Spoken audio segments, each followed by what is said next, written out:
The original helix design had two centralizing ID shoulders on either side. These were removed to prevent problems. Here on your lower end, the external wrap stop used to be integrated onto the exterior of the main signal shaft, which is now removed and no longer on the piece. If you notice, some of these main signal shafts will have a different color. If you notice here, it is the heat treated, and here is the machine part. Most likely that was turned down. Originally, the poppet housing had a 2-inch steel wear sleeve. When the integrated travel stop on the main signal shaft was removed, the wear sleeve was changed to a ceramic material and extended to 3 inches in length. Since the external ramp stop was removed from the main signal shaft and the travel sleeve was extended to a 3-inch ceramic sleeve, the internal travel stop was added. Here we have two types of piston caps, the shorter hex and the longer hex. This was just made taller and thinner so you can easily remove without damaging, as you can see on this one, which is less material. The abrasion ring was originally integrated onto the helix and the wear cuff onto the mirror shoe. Now there are separate pieces.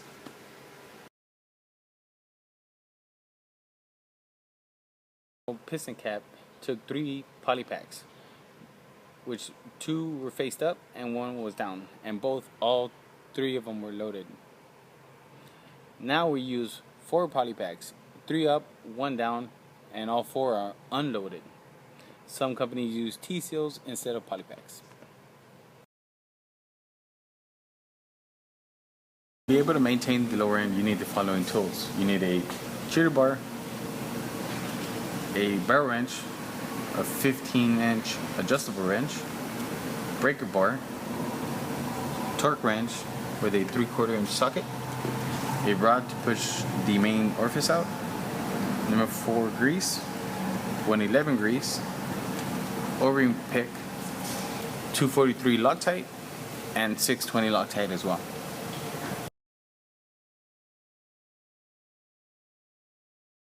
In order to assemble a lower end, you need the following pieces.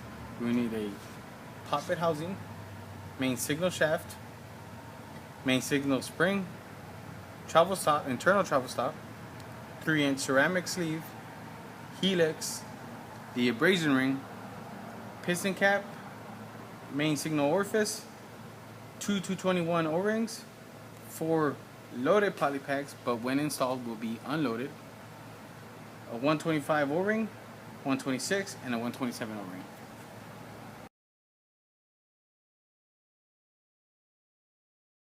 To start off, normally we would start with the ceramic sleeve, and we can Loctite it, place it in the poppet housing, and let it sit while you make assemble the rest of the tool.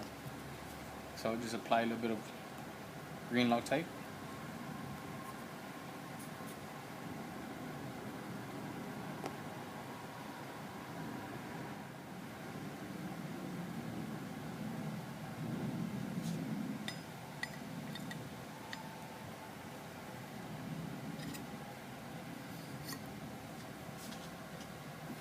Clean off the excess Loctite.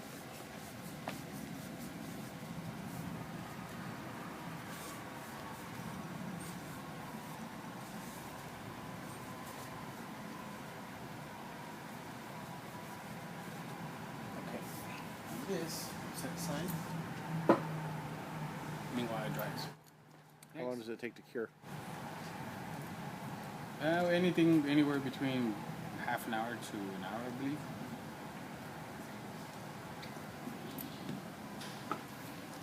So next, we can go ahead and start assembling our piston cap with our main orifice. So we place our main orifice in here. Make sure it sits a little bit above this surface. And then we will put our piston cap. But before we put our piston cap, we will need to put a little bit of Loctite. Now, place your main signal shaft on the vise. Anchor it down correctly.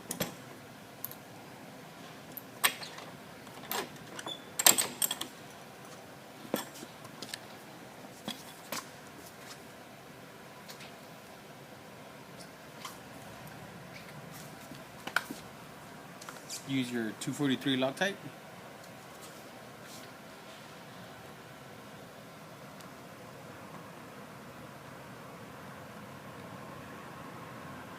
That's more than enough.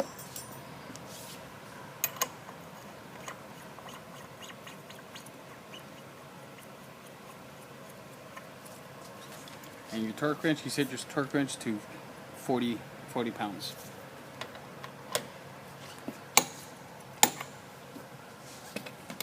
Okay.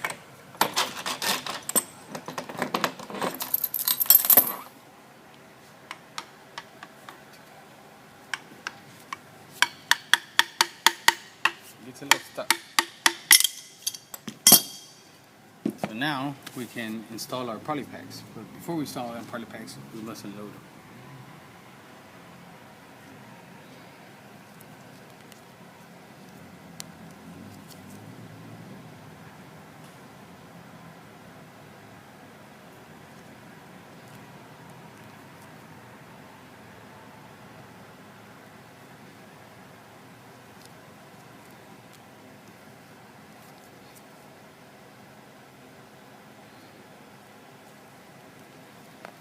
When you place your poly packs on your piston cap, your main signal shaft and your piston cap sit in the tool like this. And when it is downhole, this is considered the lower section. This is considered the uphole. So one thing you want to do is make sure that you put one poly pack facing up, and the other 3 poly packs will be facing down, like so. So here we go.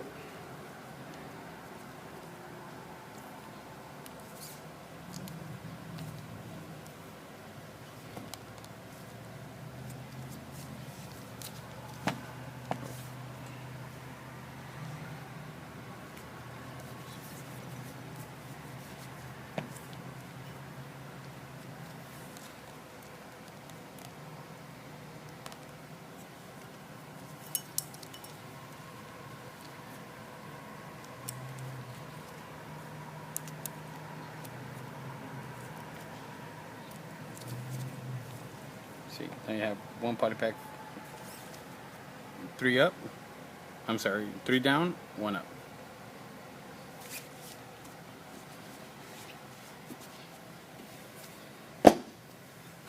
Next, we can grab our helix. May be dry, but almost. Okay, so since we're here, we might as well go ahead and put our O-rings on. This is a 221 O-ring, which goes in this groove here, in this groove. But before we do that, you might as well put your abrasion ring. Put your abrasion ring on.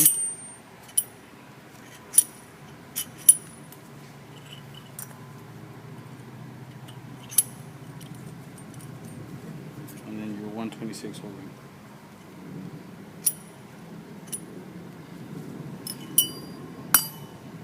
On your poppet housing, you place your 125 O-ring that goes here, and your 127 O-ring that goes here.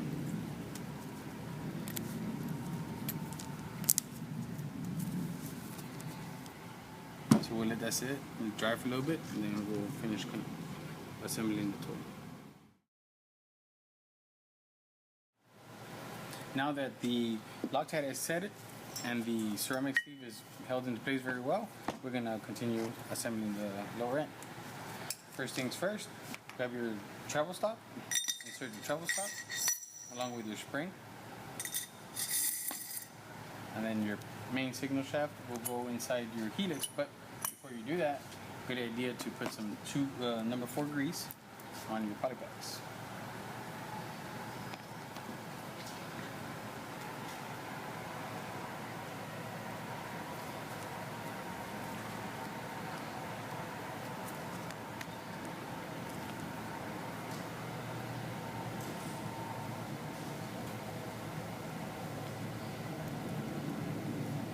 Okay.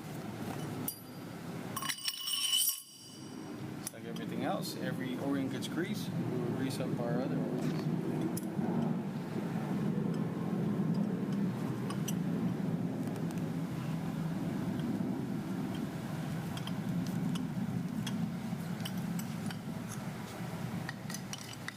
Push down, rotate.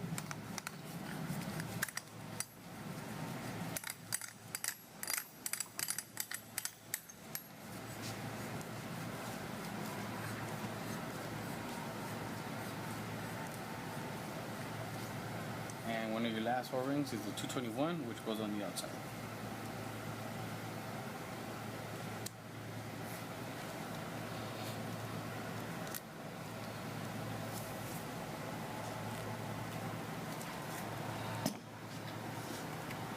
Now here, if you want to set it to the field, you can torque it out. You can torque it up now, torque your helix to your poppet housing, or you can leave it loosened for your field end to be able to open and inspect it.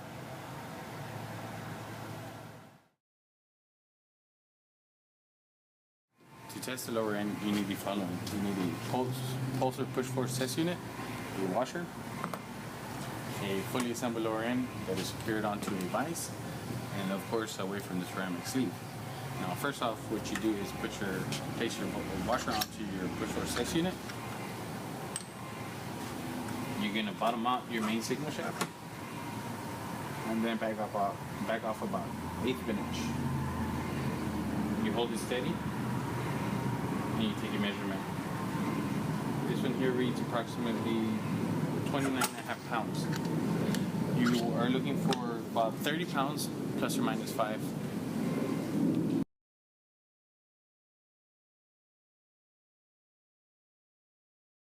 Alright, to start off the disassembly, place your lower end on the table that we're going to be using with the vise. Make sure that you place your barrel wrench here. You don't want to place it further over here. You don't want to apply pressure on your ceramic sleeve so you won't crack it. So always make sure it's away from it. So your ceramic sleeve starts from this area and it runs about 3 inches. So if you're able to put your barrel wrench a little bit further beyond that, then you should not have any problems.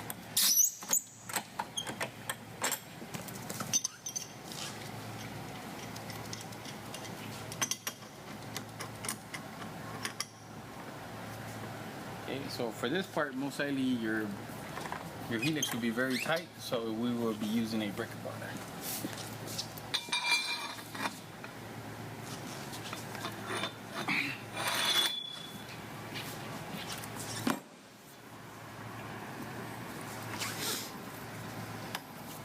Once loosened, you should be able to remove by hand.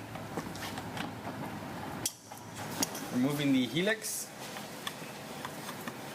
along with the main signal shaft.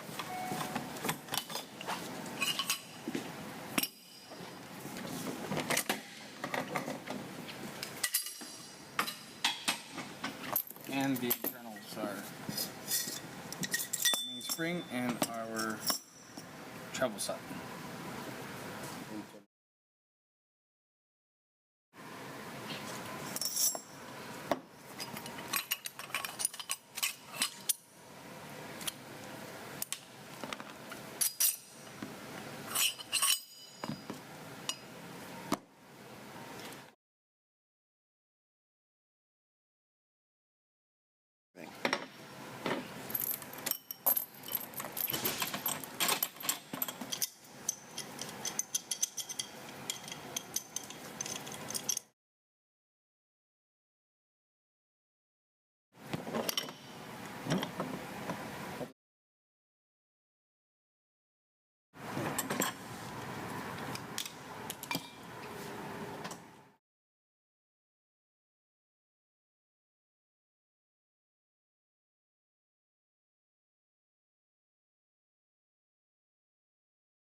Rod.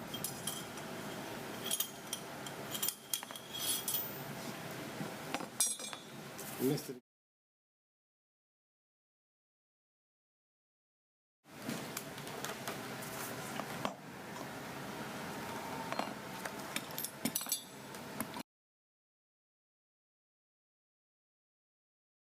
When performing the maintenance on your lower end, there's a few parts that you want to look at and inspect, and so here are some.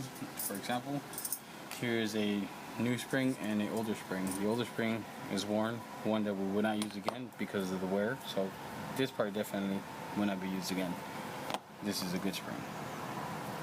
See the difference?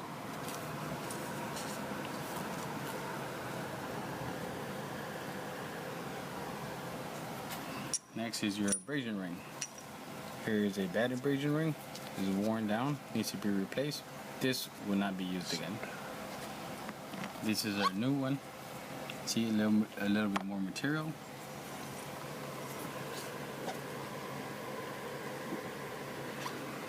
Here is your piston cap.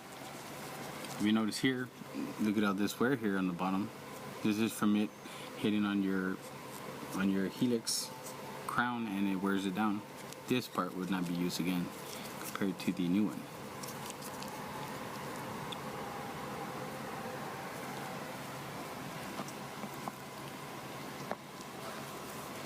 Here, internal travel stops. You notice it's a little worn, and this is a little bit thinner. You can see where it wears down, where the spring sits on it.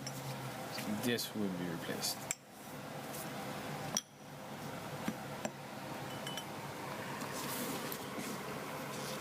Main signal shaft. One thing we do like to look at is where the orifice sits. Make sure it's not worn down. Here's the new one, so you can compare. And another spot you want to look at as well would be the bottom. Here's where your poppet tip sits in and gets screwed into. And here's your other. That you just want to make sure the material is nice and full, not worn down. Here on your poppet housings, notice here on this poppet housing, it's quite worn. This we wouldn't use again as well. Once this material gets a little too thin, it could potentially break. Also, another thing that you do want to inspect is your ceramic. If you look in this one, you can kind of see there's a crack. That will not be used again compared to a new one.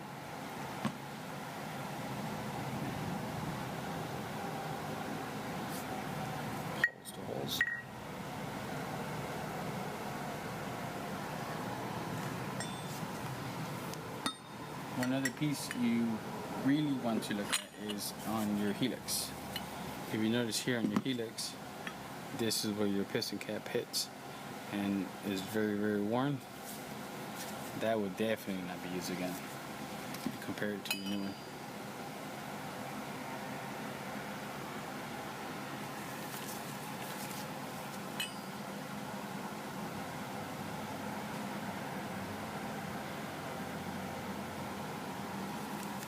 Also, want to make sure that your key slot is also not worn. This one looks okay, but others would be a little bit wider and get worn out. So keep an eye on it. If it gets too wide, replace it.